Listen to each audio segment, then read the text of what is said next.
moje meno je Martin a chcel by som vám dneska povedať časť môjho príbehu. Kedy som bol ateista a neveril som v Boha a celá bola to pre mňa bajka, ktorú si ľudia vymysleli, aby si nemuseli báť smrti. A v podstate neveril som v Boha z niekoľkých dôvodov. Jeden z nich bol to, že som bol nútený, druhý bol ten, že som dovtedy nevidel žiaden zázrak, teda som nič nemal také hmatateľné a prišlo mi to nelogické a nedalo mi to zmysel, že by proste Boh mal existovať. Ale ak by ste sa ma dneska spýtali, že prečo verím v Boha a aký mám dôkaz, že existuje, tak by som stručne odpovedal, že z niekoľkých dôvodov. A jeden z takých prvých dôkazov je moja osobná skúsenosť a zážitky s Bohom.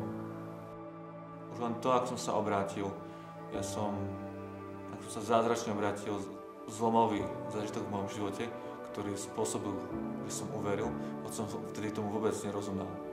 Potom neskôr prišli ďalšie skúsenosti s Bohom. Čím viac som šiel za Bohom, tým viac som mal skúsenosti. Či už nejaké uzdravenia fyzické, ako bolesť kolien, alebo problémy s trávením, alebo chronický zápal mandoly. Pravidelne som mal zapálené hrdlo a ma bolelo. A z toho ma Boh uzdravil takisto. A potom takisto za ľudí, ktorých som sa modlil a sme sa modlili a som mohol vidieť ľudí, ktorým dokonca ktorí majú kráčnú kvôli skolióze a 3 až 4 cm im dorastlo.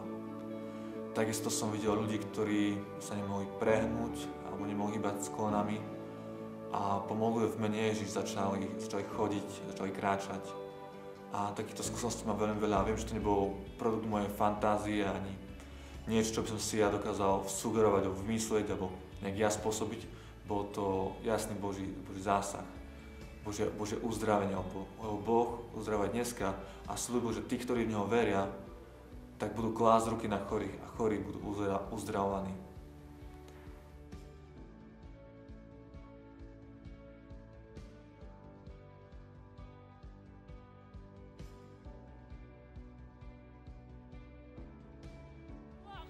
Thank you, Jesus. Thank you, Jesus. Thank you, Lord. I can walk. I'm healed. Thank you, Jesus. I'm healed. I can walk. We can see how deformed her waist was due to the spinal problem and having to wear a very tight lumbar corset. Her face was also very pale and full of pimples.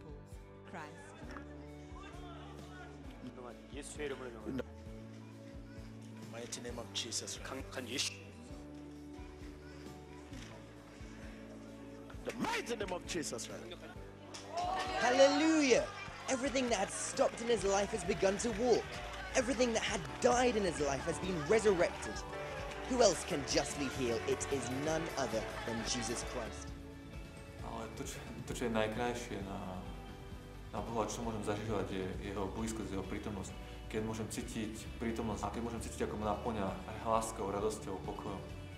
A to je ten asi najkrajší zážitok, ktorý môže byť, proste vedieť, že som blízko Neho.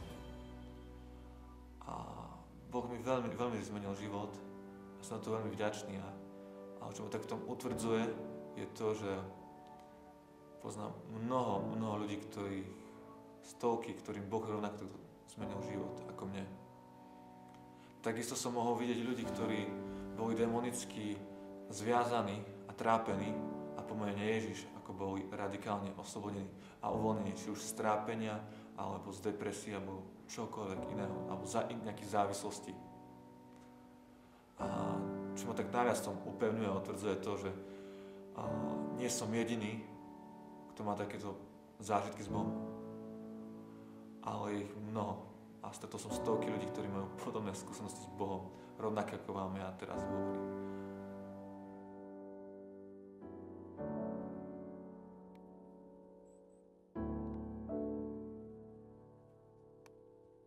Ďalší dôkaz pre mňa Božej existencii je samotné stvorenie. Je celý svet, ako je stvorený. Na celom stvorení môžem vidieť otlačky Božej existencie a to, že Boh je reálny. Tak napríklad taká bunka, ľudská DNA. Ľudská DNA nie je chaotický zlúk nejakých informácií, ale je to kód. Je to kód, ktorý má náväznosť, ktorý je systematický. Je to informácia. A poviem taký príklad. Predstavme si, keby niekto strátil 5-zväzkovú encyklopédiu grécku. Ak by sme ju našli, tak bolo by veľmi hlúpe tvrdiť, že sa tam objavila náhodou. Nejakou explóziou vybuchla tlačiareň. Nie, je jasné, že tú 5-zväzkovú encyklopédiu v gréčtine musel niekto napísať. A na to, aby sme rozumeli a rozluštili, budeme potrebovať niekoho, kto vie po grécky alebo nejaký prekladač. A rovnako je to s našou DNA. Rovnako zložitá naša DNA a ona sa neocitla náhodou, ale niekto tú DNA do nás vložil. A tým niekto bol Boh. A ja osobne tomu neverím, že bolo možné, aby táto ľudská DNA sa dostala nejakou náhodou. Tento kód z DNA, obrovský zložitý, stavná časť celej ľudskej bytosti do každej bunky nejakou čistou náhodou a prirodzeným výborom. Ja som počul taký jeden príbeh. Ak by sa išli po ulici a našli na ulici hodinky, asi by si nikto z nás nemyslel, že tie hodinky tam už stále boli alebo vznikli náhodou. Všetci by sme vedeli, že ich niekto vyrobil, nejaká inteligencia, že ich vyrobila, nejaký človek, nejaký hodinár. A presne ich nastavil a dal tam kolieska, aby mohli fungovať a ukazovať presný čas. Otázka je, o čo zložitejšia naša galaxia, o čo je zložitejšia naša slnečná sústava a presne naladená. Raz som mal možnosť sa rozprávať s jedným vedcom, ktorý bol neveriaci a neveril Boha, a on mi povedal takú vec, že ja nie som kresťan, ale to, ako je urobený vesmír, je jasné, že to nemôže byť náhoda. A to povedal človek, ktorý nie je kresťan, je to sekulárny vedec, lebo vedel, aké je to zložité. Je taký dôkazov pre mňa zatmenie slnka, že presne na minútu môžeme vidieť obrys slnka a z tohto obrysu máme možno, neviem, či 70 alebo 90% poznatkov o slnku. A toto musel robiť niekto, kto chcel, aby sme ho mohli skúmať, aby sme mohli to študovať. Neverím tomu, že by to bola náhoda. Celý vesmír a celý svet vznikol náhodou, bez zámeru a bez nejakého zmyslu. To by znamenalo, že jeho prítomnosť, budúcnosť a minulosť by bola úplne bez zmyslu a zámeru. Otázka je, a kto potom do človeka vložil potrebu po zmysle, po zámere, po hodnote. Kto do človeka by potom vložil osobnosť, túžbu po kráse, svedomie a ostatné veci. V Biblii je napísané, že Boh stvoril človeka na svoj obraz a na svoju podobu. Ja verím tomu, že nemôže niekto dať niečo, čo nemá. A tieto veci po zmysle, krásu, osobnosť, charakter, svedomie, verím tomu, že do človeka musel vložiť Boh a nemohol sa tam dostať sám o sebe náhodou. Náhodou, prirodzeným výborom, ale je to Boží, je to niečo, čo Boh vložil do človeka, do srdca človeka. Teda samotný človek je dôkazom toho, že to musí byť nejaký Boh. Ak je Boh, tak prečo je tak veľa náboženstiev? A odpoveď je jednoduchá.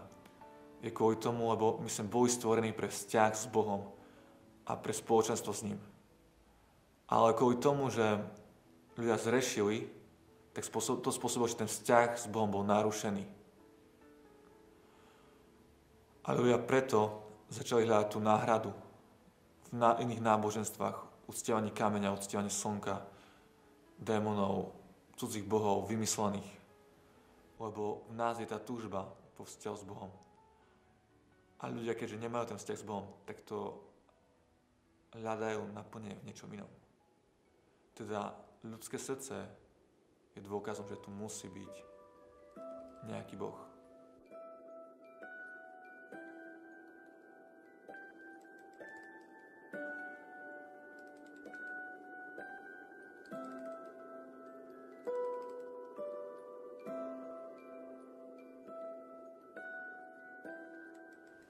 Ďalším dôkazom Božej existencii je pre mňa jeho slovo, teda Biblia.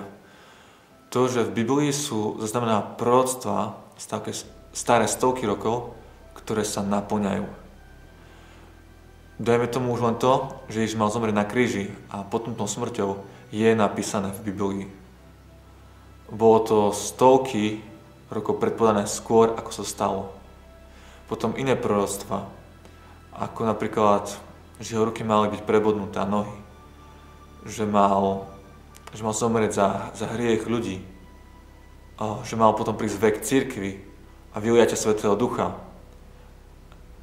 a o tom, že slepí majú vidieť, hluchí počuť, chromy chodiť. Jedno z takých najsilnejších svetských proroctiev bolo v roku okolo, aspoň osobne pre mňa, okolo roku 600, keď bol Daniel v zajatí, tak napísal proroctvo o tom, že príde Alexander Veľký, grécky kráľ, ktorý porazí Peržanov. A to napísal o 300 rokov skôr, ako sa to stalo. My dneska nevieme predpovedať, aké bude o týždeň počasie, ale on v podstate povedal, čo stane, on predpovedal politickú situáciu o 300 rokov neskôr. Ktokoľvek by chcel dneska predpovedať politickú situáciu viac ako 500 rokov alebo 300, tak na 99% by sa netrafil. Aby sa mýlil.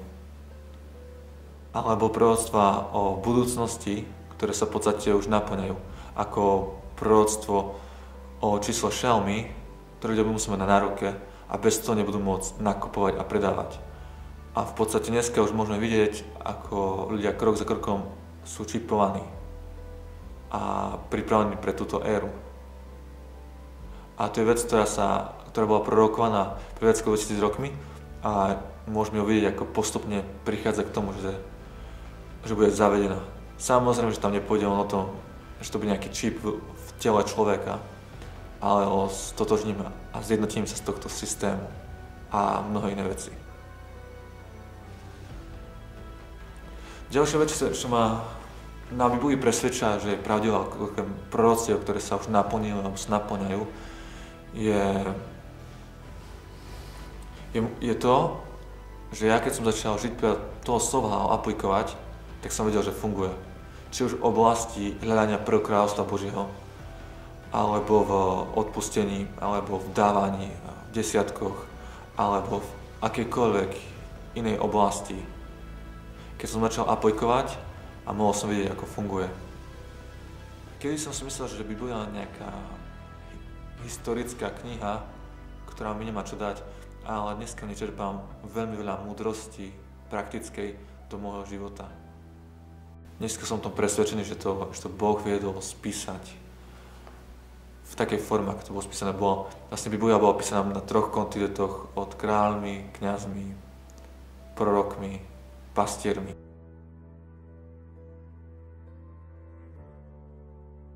Toto sú dôkazy, ktoré sú pre mňa dostatočné, že Boh existuje. Moja osobná skúsenosť, celé stvorenie a Božie slovo, ktoré vidím, že funguje. Ja som bytostne presvedčený.